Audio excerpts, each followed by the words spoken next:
Hi అండి, నమస్తే. నేను మీ శిరీష. మనందరి ఛానల్ వండర్ఫుల్ ఉమెన్ కి స్వాగతం. ఈ రోజు వీడియోలో నేను మీకు టీ టైమ్ గా కానీ టీవీ చూసేటప్పుడు కానీ మధ్య మధ్యలో అప్పుడప్పుడు ఏదో ఒకటి క్రంచీగా తినాలనిపిస్తూ ఉంటుంది కదా.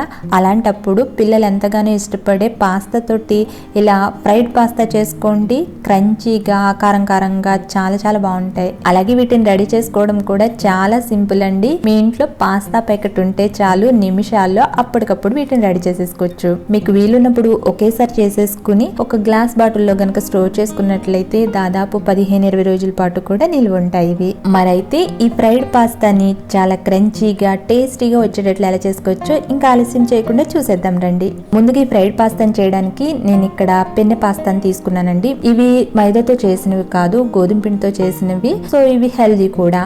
అలాగే నేను ఇక్కడ వీటిని చేయడానికి ఈ షేప్లో ఉన్న పాస్తాని తీసుకున్నాను కదా.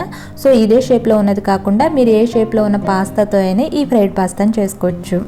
నేను ఇక్కడ మీకు 1 కప్పు పాస్తా తోటి ఫ్రైడ్ పాస్తాని చేసి చూపిస్తున్నాను. అయితే ముందుగా ఈ పాస్తాను ఉడికించుకుని తీసుకోవాలి. నేను ఇక్కడ వీటిని రైస్ కుక్కర్లో ఉడికిస్తున్నానండి. మీరు మామూలు స్టవ్ మీద కూడా ఉడికించేసుకోవచ్చు. ముందుగా గిన్నెలో 1 లీటర్ వరకు నీళ్లు పోసుకోండి.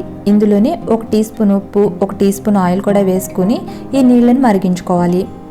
నీళ్ళు ఇలా మరుగుతున్నప్పుడు ఇప్పుడు ఇందులో మనం ముందుగా కొలిచి ఉంచుకున్నాం కదా 1 కప్పు పాస్తా. ఆ పాస్తా మొత్తాన్ని ఇందులో యాడ్ చేసేసుకుని ఉడికించుకోండి.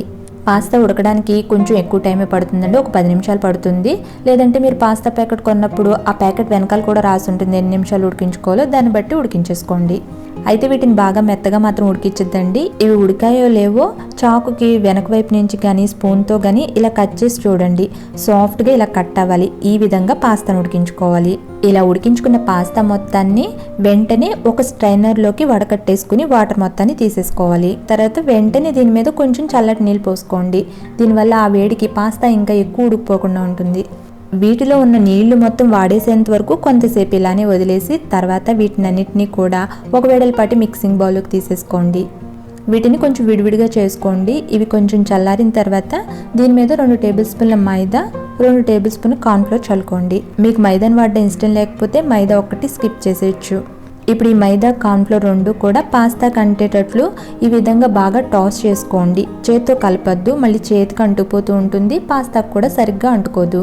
ఇలా పాస్తా మొత్తానికి పిండి మొత్తం చక్కగా కోట్ అయిపోయిన తర్వాత ఇప్పుడు ఇంక వీటిని డీప్ ఫ్రై చేసుకోవాలి. స్టవ్ మీద డీప్ ఫ్రైకి సరిపడా ఆయిల్ని పెట్టుకుని వేడి చేసుకోండి. అయితే వీటిని డీప్ ఫ్రై చేసే ముందు ఒక జాలీతోటి కొన్ని పాస్తాని తీసుకుని ఈ విధంగా జల్లించుకుంటే దీంట్లో ఎక్స్ట్రా పిండి ఏమన్నా ఉంటే కిందకు వచ్చేస్తుంది. సో చక్కగా ఈవెన్గా కోట్ అయిన పాస్తా మాత్రమే మనకి ఈ విధంగా మిగులుతుంది. ఇప్పుడు వీటిని బాగా వేడెక్కిన ఆయిల్లో వేసుకుని డీప్ ఫ్రై చేసుకోవడమే. కడాయికి సరిపడా వేసుకుని వీటిని మంటని మీడియం ఫ్లేమ్లో పెట్టుకుని నెమ్మదిగా కలుపుతూ వీటిని వేయించుకోవాలి. వీటిని మంచి గోల్డెన్ పింక్ కలర్ వచ్చేంత వరకు లేదంటే క్రంచీగా అయ్యేంత వరకు వేయించేసుకుని తీసేసుకోవడమే. ఈ విధంగా వీటిని వేయించేసుకుని తీసుకుంటే ఇంకా మనకి ఫ్రైడ్ పాస్తా రెడీ అయిపోయినట్లే. సౌండ్ బట్టి అర్థమైపోతుంది కదా ఇవి ఎంత క్రంచీగా ఉంటాయో. ఇదే విధంగా మిగిలిన వాటిని కూడా వేయించేసుకుని ఇలా ఒక మిక్సింగ్ బౌల్లోకి తీసేసుకోండి. సో మనం పాస్తాని అయితే ఫ్రై చేసేసుకున్నాం. అయితే దీనికి అసలైన మజా మసాలా కదా. ఆ మసాలా కూడా చాలా టేస్టీగా ఉండాలంటే ఏం యాడ్ చేయాలి, ఎంత యాడ్ చేయాలనేది ఇప్పుడు చూసేద్దాం. ఒక 1/2 టీ స్పూన్ ఉప్పు, 1/2 టీ స్పూన్ కారం, 1/2 టీ స్పూన్ జీలకర్ర పొడి, 1/2 టీ స్పూన్ చాట్ మసాలా, ఇంత వేసుకొని చాలు. ఇప్పుడు ఇవన్నీ కూడా పాస్తాకి ఈవెన్ గా కోట్ అయ్యేటట్లు బాగా టాస్ చేసుకోవాలి. సో ఇప్పుడు మనకి ఫ్రైడ్ పాస్తా రెడీ అయిపోయింది. ఇంతే, ఇలా చాలా సింపుల్ గా క్రంచీగా టేస్టీగా పాస్తాని నిమిషాల్లో రెడీ చేసేసుకోవచ్చు. చూసారు కదా ఎంత సింపుల్ గా వీటిని చేసుకోవచ్చు. ఒకవేళ మీరు తినగా ఏదైనా మిగిలినాయి అంటే ఒక మూత గట్టిగా ఉన్న బాక్స్లోకి తీసేసుకుని నిలవ పెట్టుకున్నట్లయితే 15-20 రోజులు కూడా పాడకుండా క్రంచీగా టేస్టీగానే ఉంటాయి. మరైతే ఈ క్రంచీ ఫ్రైడ్ పాస్తాని ఇంట్లో మీరు కూడా ఒకసారి చేసి చూడండి. చేస్తే కనుక మీకు ఎలా కుదిరిందో మీ అభిప్రాయాన్ని నాకు తప్పకుండా కామెంట్ చేసి చెప్పడం మాత్రం మర్చిపోరు కదా. అలాగే వీడియో నచ్చితే లైక్ చేసి కుదిరితే మీ ఫ్రెండ్స్ అండ్ ఫ్యామిలీకి కూడా షేర్ చేయండి. మరిన్ని ఇంట్రెస్టింగ్ వీడియోస్ కోసం ఈ ఛానల్ని సబ్స్క్రైబ్ చేసుకోండి. Thank you for watching.